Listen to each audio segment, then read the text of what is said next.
Hey everybody, welcome to TIW Podcast. I'm Eric, and today I watched WWE SmackDown Live, episode 1035, and 205 Live, episode 134. I also went and saw Men in Black International. I saw it on IMAX, and I'm really glad that I got to see it on a really big screen, because I enjoy it. I thought it was really fun. Really funny, really silly, lots of cool alien stuff. I love the action scenes. And yeah, I feel like anybody who goes to see this movie who doesn't enjoy it probably didn't want to go see this movie in the first place. Like, I think anybody who wants to see this movie is going to have a great time. Like, go check out the trailer.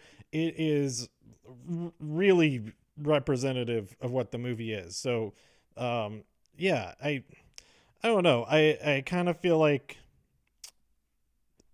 all the bad reviews and stuff like that. I try to ignore all reviews before I go see a movie anyway, but I feel like it's really not warranted. It's a movie about it's a silly movie about aliens and fighting aliens, and I don't know what the people who don't like it were really expecting when they went to go see it. I don't know.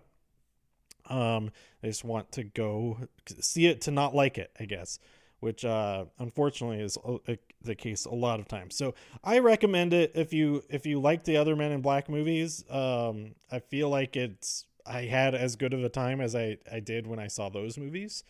Let me just go through real quick who is in this movie. I got sidetracked by the looking up some stuff about Roswell.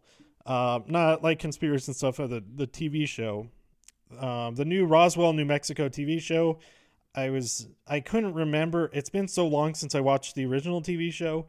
And since it does take place like 10 years after the events of that TV show, I was like, is this, but I guess it was 20 years later from when the original TV show is. Anyway, I thought maybe it was all the same actors and stuff, but it is not. It is actual.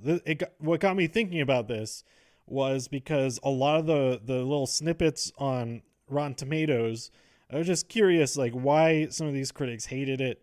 Because it has a 24% from the critics scores on Rotten Tomatoes. Men in Black International does.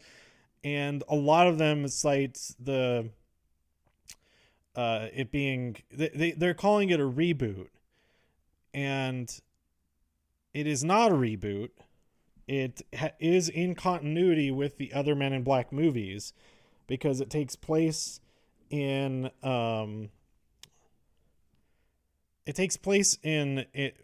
outside of the United States, and I can't remember I can't remember a lot about Men in Black 3, but we see a painting of commemorating one of the events that happened with Will Smith and Tommy Lee Jones. There's like a painting of them, so it is in continuity with the other movies. It's not a reboot.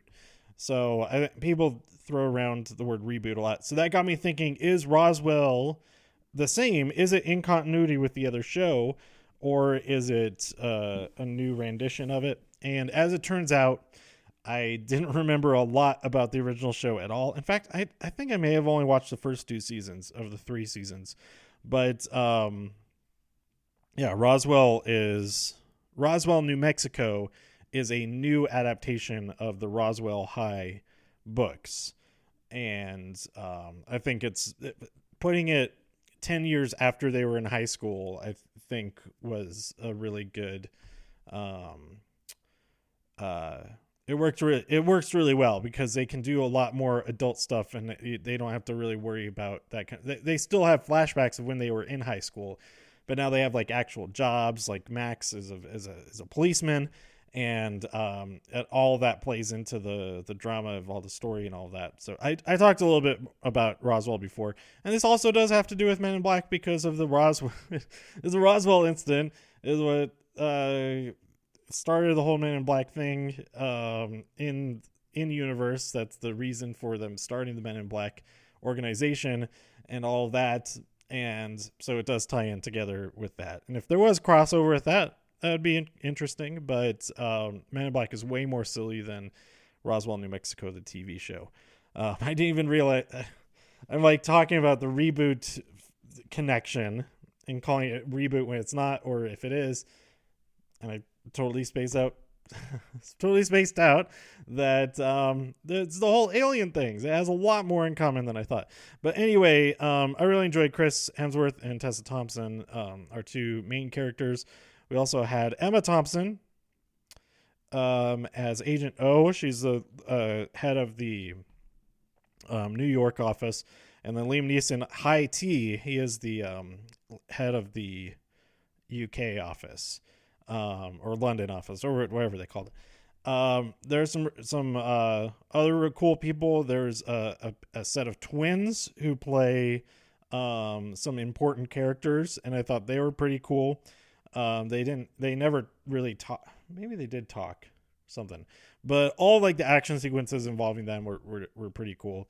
And then Kumail Nanjiani plays Pawnee, who is a little alien who is part of like a chess set, and it makes sense in the movie. But you see him in the trailers. He's like a little quirky little guy wearing a like armor, like he was part of a chess set, because he was part of a chess set. But anyway, yeah, I liked it. I liked it. It was directed by, what was the name of the director? It's a guy I'm not familiar with. F. Gary Gray. Let's see, what else has he worked on? He has he directed Fate of the Furious. I did not know that, and I also don't think I've actually seen that. And Law Abiding Citizen and Straight Outta Compton. Law Abiding Citizen. Oh, yeah. That was a good one. So yeah, I enjoy it. I recommend it. If you like aliens, if you like silly shows, silly movies, it's fun. Like, yeah. All right. I'm just annoyed that people don't like it, or I feel like people went to see it knowing that they wouldn't like it, and then it's just a self-fulfilling thing. Like, don't go see a movie if you don't think you're gonna like it.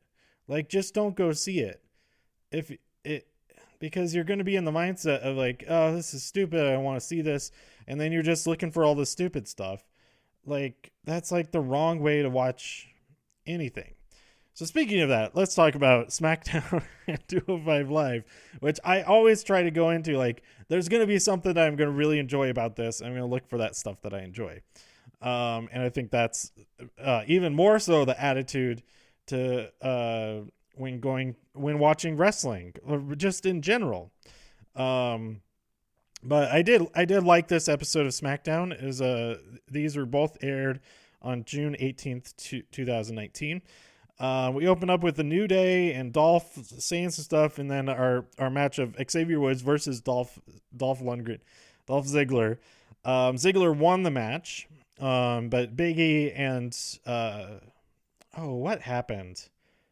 Did they get, like, everybody got thrown out from ringside again? I don't remember. There's a lot of stuff that was kind of repeated from Raw last night, which that can be a criticism, that there's a lot of repeats of, but it was like, I don't know. It felt more like an alternate universe, like deja vu type of thing, rather than, because there are different elements in there, because we ended up with a lot of tag team matches, elimination tag team matches, and 2 out of 3 falls tag team matches, which is weird. I don't know why that was even necessary. For both instances of it, there were only 2 falls, and they were by the same team. It was, I feel like it was pretty unnecessary to have it be 2 out of 3 falls. It could have just been 1 fall, and then the first fall just doesn't happen. They just kick out of that one, and then they have the actual ending that they ended up having anyway. So I don't really get that if neither of those was going to have the opposing team score a pinfall. out of the 2 out of 3 pinfalls. I don't know. That, like, it just having that happen once, okay. Also, it happened right before commercial break. I know I just said I try to look for something to be positive about all that, but I got it. It's on my mind. Gotta say it. They score the first pinfall right before a commercial break, and then they start the match, like the match keeps going after they come back from commercial break. They did that in both instances, which was, I don't know what happened in the arena during that time. Was there a practical reason for that? I don't know. Shelton and the B team and Matt Hardy are all trying to talk to Baron Corbin to get an opportunity to be the special guest referee.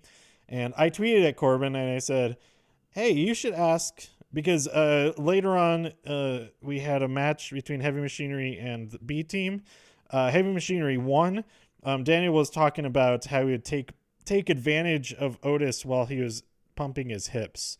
So, taken out of context, that doesn't sound too that doesn't sound too PG.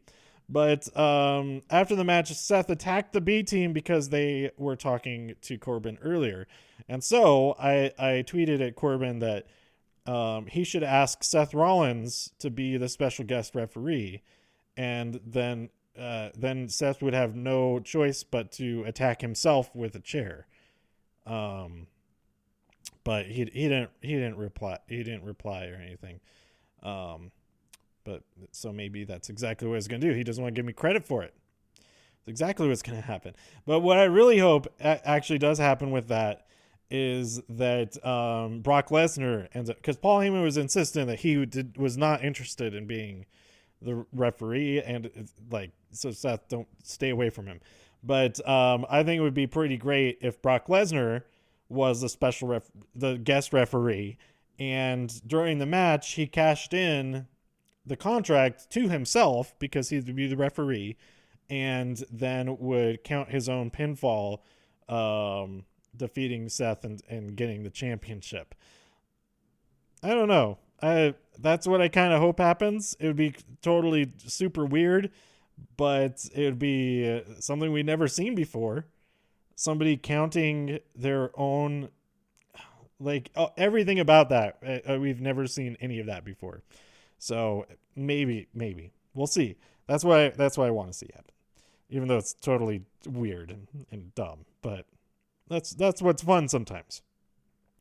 We had Bayley appear on a Moment of Bliss. Bayley has stolen Alexa's coffee. Alexa wanted to get her coffee before the interview began.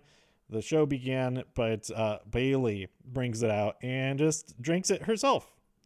Alexa, they go back and forth and all of that. The main thing that I took away from what Alexa was saying was that she's saying that she's not entitled. She's just better than Bayley. And this is after Bayley called her an entitled princess, not a goddess.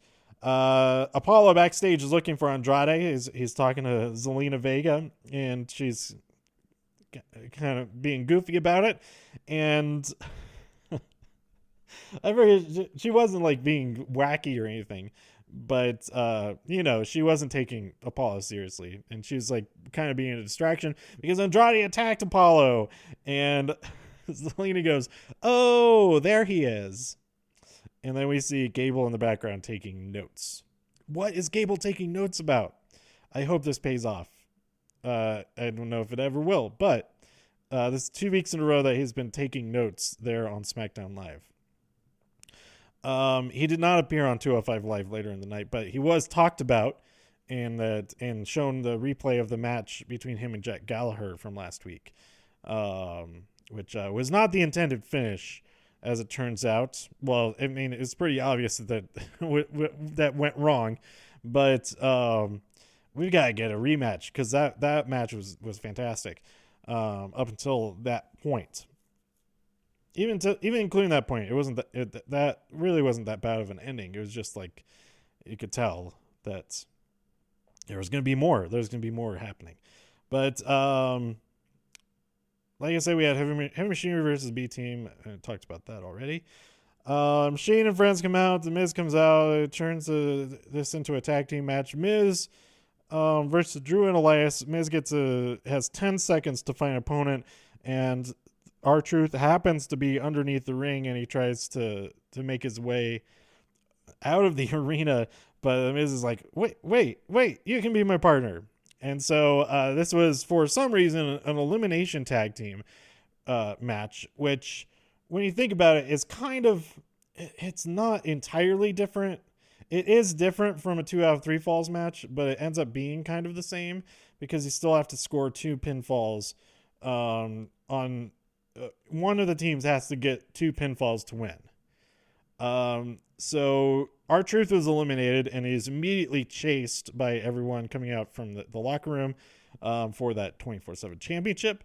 And then the Miz was eliminated after getting hit with a Claymore by Drew McIntyre, and then he was hit by a Claymore again and again, with some help from Shane McMahon holding him up to be hit by it. Yeah, Drew, you're not nice this week. You're very not nice. I'd say even less. Well, okay. I think it's a toss up. Drew and Seth are both being very mean to a lot of people. And Seth, I feel like, is even less justified to be mean to these people than Drew McIntyre. And I would argue that Seth is, in fact, more of a jerk this week.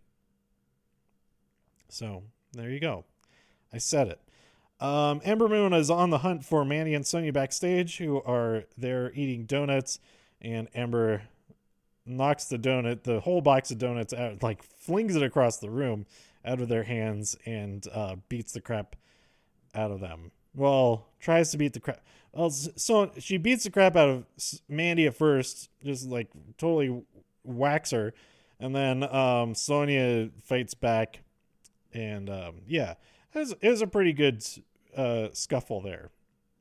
The replay of Firefly Funhouse, something I forgot to mention is that Bray is like, oh, you believe everything your parents say? They told you the earth is round, didn't they? And then acts across the round earth. And he's like, and your teachers probably said that dinosaurs are extinct. I don't think so. And I totally forgot about that when after Raw.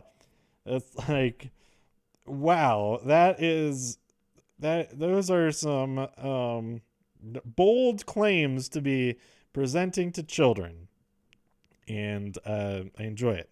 Also, I realized that all the radio tuning in was all the different versions of the Muscle Man Dance song, and that is pretty cool. And I hope it uses like I hope the Muscle Man Dance song, not the Firefly Funhouse song. I hope the Muscle Man Dance song is the actual music that he uses for his entrances. Even though his regular entrance music, his previous entrance music, is one of my favorites of like anybody. And the whole entrance is like super cool. But we don't have the lantern thing, but it's still Firefly themed, so maybe he will just use the same music. I don't know. I think we're gonna see him soon. It would make sense for him to return either after, well, it could be at Stomping Ground, but either at Stomping Ground or after Stomping Ground, because then we have the build up towards Extreme Rules, and Bray Wyatt could be well suited to some type of Extreme Rules match. So we'll see how that turns out. So outside the arena, R-Truth is trying to find his Uber to get going to the airport or wherever, and his Uber driver is one of the referees, and Carmella is there waving R-Truth to come over to the car, and it turns out it is not Carmella, it is Drake Maverick. He gets the jump on R-Truth and pins him. The referee / Uber driver counts the pinfall, and Drake Maverick wins the championship, 24/7 championship, and jumps in the car and drives away, effectively stealing that referee's vehicle. So not only is he champion, but he is now a felon, the 24/7 felon.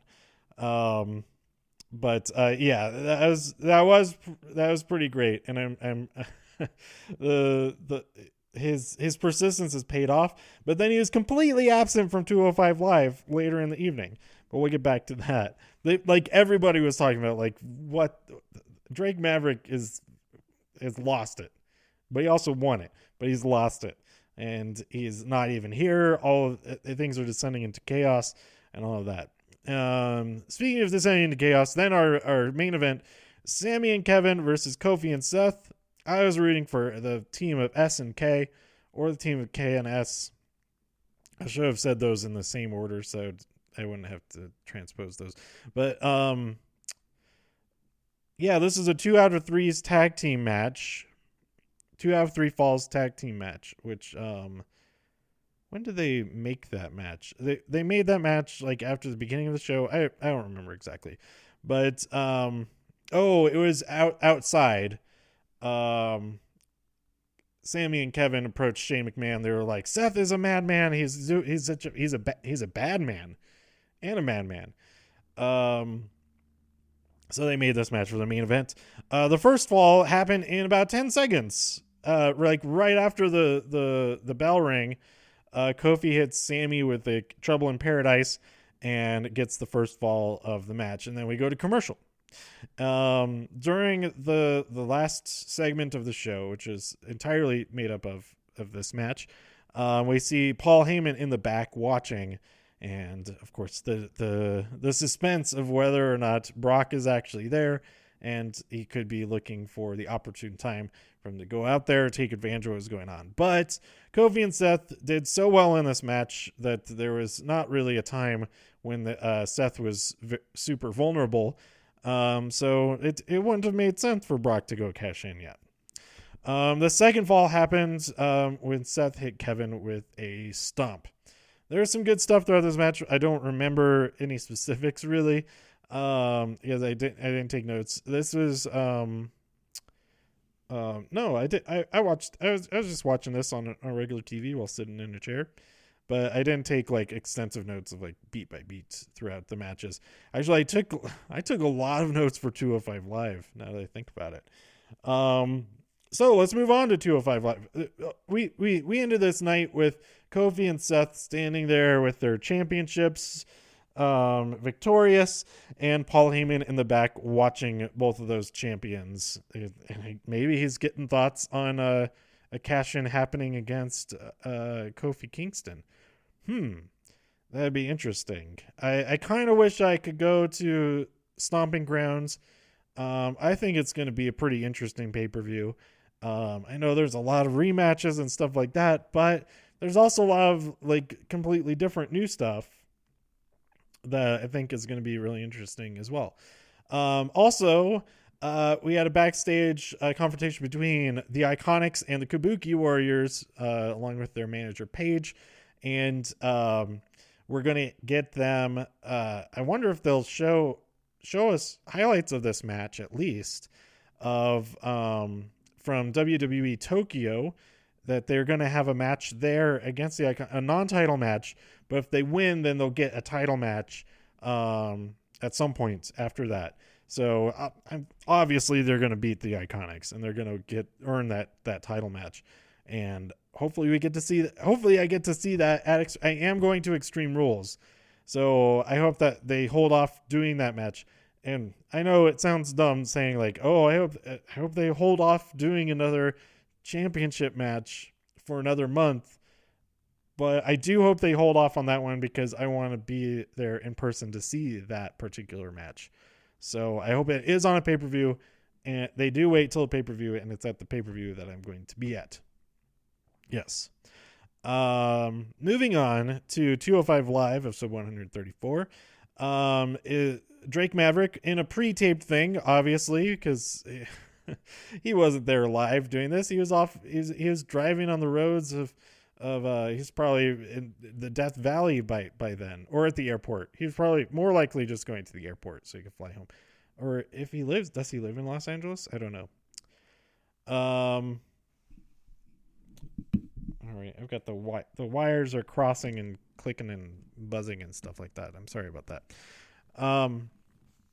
What is making that? I don't know.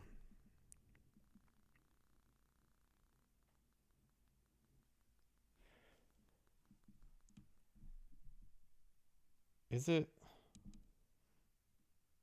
I don't know why it's doing that. It's weird. Let's see. Maybe this will help. It's the USB cable. The lightning cable is like when it crosses itself. I feel like it does that. Now it stopped. But it was like when it was like down below. Maybe it's the static. Maybe it's static from the blanket on the chair I'm sitting on. I don't know. Anyway, Drake Maverick announced that we had the whole thing with Akira and Drew both being announced the winners by different referees because they both thought they were pinning the other. And so Drake says, well, okay, then both of you win. And so it'll be a triple threat at Stomping Grounds. This is another match that I wish that I could be there to see in person. This will be a really good one. Akira Tozawa versus Drew Gulak versus the champion Tony Nese. That's going to be killer. Tonight, Vic Joseph is not present, so we have the commentary team of Tom, Nigel, and Aiden. Nigel is pretty mad about Drake just leaving during the opening and throughout the night. Everybody mentions it. It comes up a lot, and I think it's pretty fair. I think it's fair that it's being brought up a lot. It's something they need to talk about. Maybe he can now actually focus on it.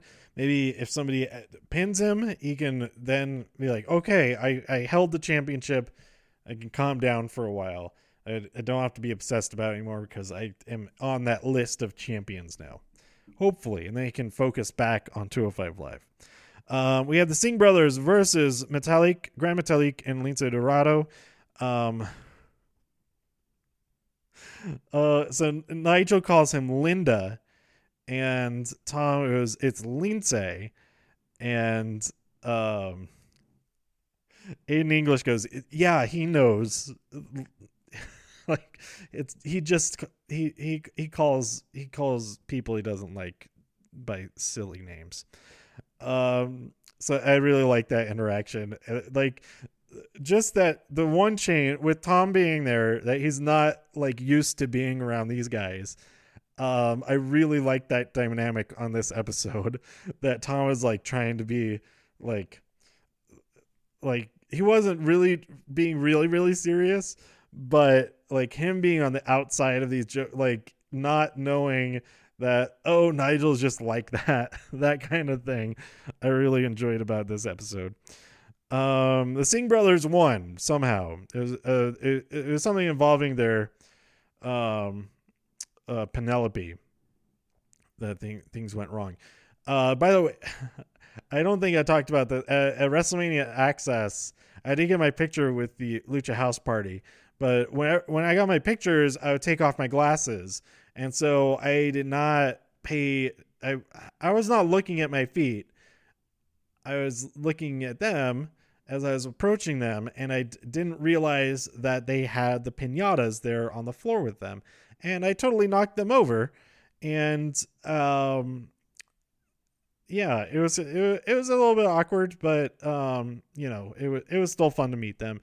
And I think I met them at Royal Rumble also. Got pictures with them there, but and that might have been why. I don't think they had, or maybe they were already holding them. I don't know, but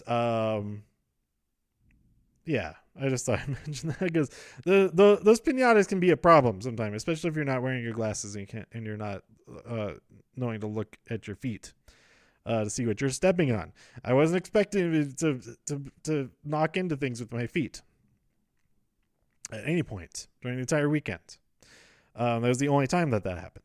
Anyway, backstage, or I guess Noam Dar was supposed to be somewhere else. I actually kind of wasn't paying attention. I was so distracted by how dark the shot was. I'm like, do they not have lights in that room? What is going on here? But Kendrick comes in and he's like, oh, I got to get my private jet to go to the... pointing out that Noam Dar was not actually wherever he was saying he was. So that was pretty funny. We had the Brian Kendrick versus Russ Taylor. I believe Taylor was one of the team members of the team that got beaten by Viking Raiders last night. But the Brian Kendrick wins via sliced bread, of course. And then we have the killer match of Oni Lorcan versus Arya Daivari. Daivari is disqualified when he just like kind of out of nowhere just grabs a chair. It seemed like kind of instinct. He like grabs a chair real quick and just jabs him with it. And that ends the match. Oni Lorcan wins via disqualification. But man, this match was awesome. And the camera work, I didn't really notice it earlier in the episode, but during this match, I really noticed that the camera they were doing. I did notice it earlier on because, lots of shot. They were not using the wide shots, from the camera that's up in the risers. They were using the jib a lot as the master shot. And I thought that was really interesting, and it gave it a different look, a different feel. And there's all kinds of different camera work from the other cameras that made it feel a lot different than Raw and SmackDown and 205 usually do. And I did talk about the camera work on during the Gulak versus Kushida match last week on NXT, that I got kind of similar vibes from that as well. And it was really cool. There was one particular, I missed it when I was watching it the first time, so I actually went back and watched a lot of the match again, and just to appreciate the camera work more. But when he goes for that Persian lion splash, Arya Daivari does, the jib is up behind him, looking down over his shoulder at Oni Lorcan down on the mat. That shot was fantastic. And then also they're having a back and forth strikes going back and forth, and camera was just tracking around the ring, just smoothly all the way around the ring. That was awesome. And I loved seeing like stuff like that. It was so different. There was still some shaking cams in moments, but because it wasn't like during that slap fest, it was like wah, wah, wah. That's the sound the camera would make if it had a voice. You're like, why are you moving me around? And blah. But it didn't happen during that strike fest, that striking back and forth. It did happen in on the outside of the ring when they were going at it by the announcers table, and that made more sense for it to happen in that type of instance. And I hope they continue doing this kind of thing. I thought it worked really well. So yeah, and then I went onto the 205 live discussion thread on Reddit, and it's like half the comments, if not more than half of the comments, were about the camera work, and most everybody was liking it. Like earlier on in the thread, like within the first like 10 comments of the Reddit thread, somebody was like, "Are the cameras okay? I don't think they've used the main camera at all." And that's like a completely different reaction of what I had. It was like, oh wow, they're not using the main camera. They're using the jib as the master shot. That is different and cool.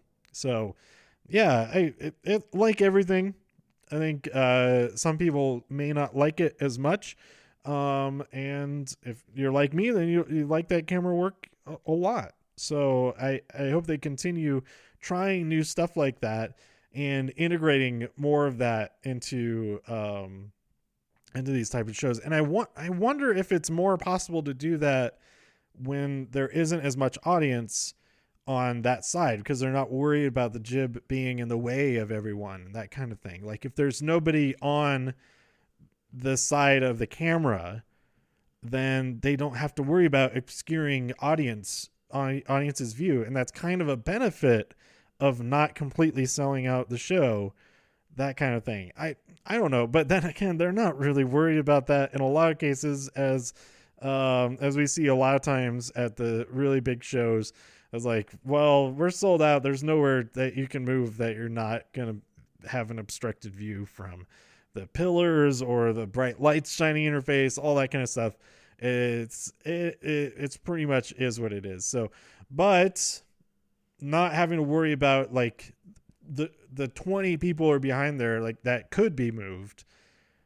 Like if there's just not people over there to be blocking with those cameras, and it works out really well. I think. I don't know. Maybe they were full on that side also, but this show is at the Toyota Arena in Ontario, which I was just down the street from a couple of weeks ago. And I kind of wish I could have gone out to be at these shows, but there's just too much travel this week already anyway. After this, we had promos from the title match participants, and all three promos are really good, but we end with Drew Gulak saying, "You can call me cold," etc., etc., all these different adjectives. I didn't write down the whole quote. But on Sunday, you will call me champion. And that was so badass. And I really want Drew Gulak to win now. Even though his hair is kind of goofy now, but that's fine. What a stupid thing to even make a comment about. His hair is just kind of goofy, in my opinion. But, that's... So is my own hair, so it's fine. Oh yeah, I was going to talk about predictions for Stomping Grounds. So I may as well do that right now. Got to look it up first. Stomping Grounds, WWE, Stomping Grounds, Tacoma, Washington. Where's the Wikipedia page? I don't like going to like Bleacher Report and stuff like that, because it's like I mean, if you're listening to this podcast, you're getting my spin on things, but when I just want the information so I can put my own spin on it, and I'm not seeing the spin of other people on there as well. So we have 9 matches announced. Don't know which of these will be on the kickoff.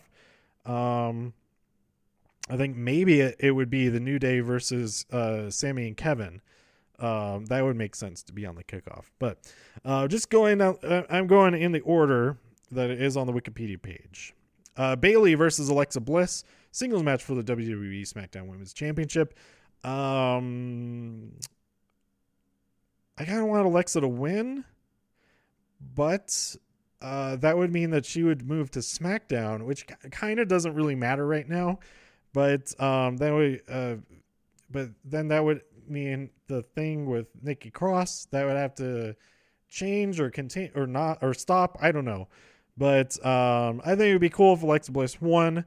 But it would also be cool if Bayley won, and but I'm rooting for Alexa Bliss, but I'm expecting Bayley to win. Yeah, I'm just gonna go both ways on all of these matches. Roman Reigns versus Drew McIntyre, a singles match. Roman's gonna win, I think. Maybe. I guess I'll root for Roman to win, because Drew McIntyre has just been a jerk for what Drew McIntyre did to Heath Slater on Monday. I want Roman Reigns to win. Just for that. Not because of all the other stuff that they've done to Roman. Just because of what Drew did to Heath. Becky Lynch versus Lacey Evans. Becky's going to win that. She's got to win that. Seth Rollins versus Baron Corbin. Like I said, Brock. It really depends on who's the special referee. But I think if Brock Lesnar is a special guest referee, that this could be amazing, and I want that to happen. But if not, I think Seth Rollins wins. He retains against Baron Corbin. I think the cash-in has got to be happening. It's got to happen after this match. However it happens, it's got to happen. It's got, I don't know. Maybe not. Maybe he'll just get teased even more. Even more. We'll see. Kofi and Kingston, I think, will absolutely defeat Dolph Ziggler in a steel cage match and remain the champion. Samoa Joe versus Ricochet, singles match for the United States Championship. Oh, this is a tough one. This is a tough one. I would love to see Ricochet win this. But Samoa Joe, it's been so long. He gets beaten so much lately that he's got to have a definitive win, a definitive championship defense. I mean, he doesn't even have the championship because he won it. He has the championship because Ray gave it back to him after Ray had won it himself. So, it was an iffy win anyway, but still, I think Samoa Joe needs a successful championship defense here. But this match is going to be great anyway because it's Samoa Joe and Ricochet. I mean, come on. We have the tag team match, New Day versus Kevin Owens and Sami Zayn. New Day is going to win that, I think, or it's going to be like some type of disqualification, probably. Actually, that now that I think of it, there's going to be some type of funny business. Going to be a disqualification, the chairs involved, or maybe some type of I don't know. I'm going disqualification victory to New Day because Kevin and Sami do something untoward. I've never used that word before in my life, and I don't think I used it correctly. Or maybe I did. I don't know. I will never use it again, though. It does not... I did not enjoy saying that word. That's a weird way to say what I mean. It doesn't feel like a word that I would say usually, so I'm not going to say it again. Ever. It's just untoward. Never again now. Two is too many. Two is too many. Tony Nese and Akira Tozawa and Drew Gulak. Drew Gulak. I'm rooting for Drew to win, but that match is going to be ridiculous, and I'm looking forward to it. Danny Bryan and Rowan versus Heavy Machinery, Otis and Tucker. So we don't have a Raw Tag Team Championship match, but we do have the SmackDown Tag Team Championship match. So Daniel Bryan, he was really talking a lot. He was on commentary during their match on SmackDown this week, and he's saying how they're just being silly. They're not taking things seriously. They could be serious competitors if they weren't just like gyrating their hips and stuff like that. And then when they hit their finisher, the compactor, which I've talked about recently, being very impressed by that, and it's like the perfect finisher for those particular two people. Daniel Bryan was like, oh, now see, this is what we have to worry about. Like, this is when things get serious, and it gave me the impression that Daniel was actually worried about if they actually were able to hit them with the compactor, as opposed to things like the Caterpillar and other silliness. The compactor is a legit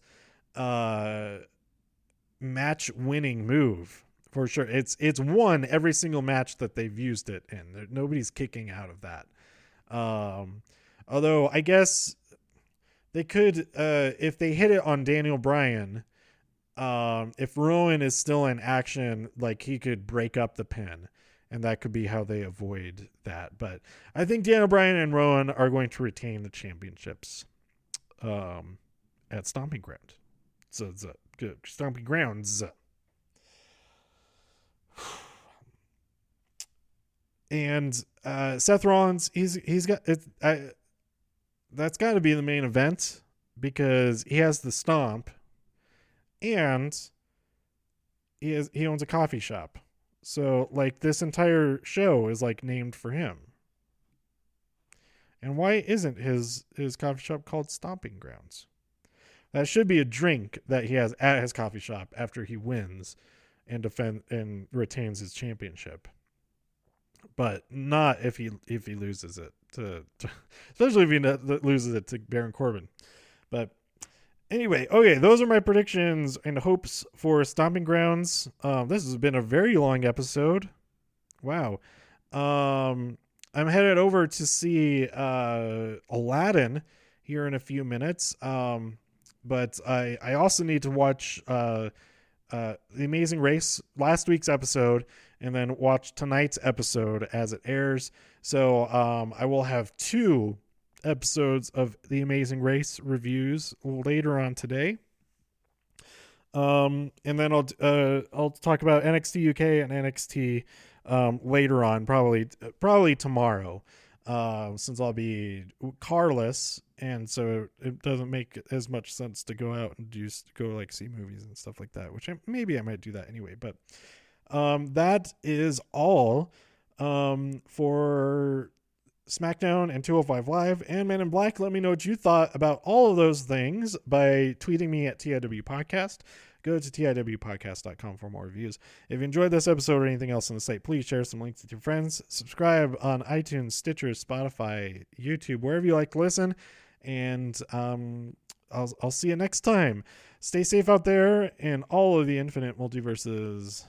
This has been TIW Podcast. Bye.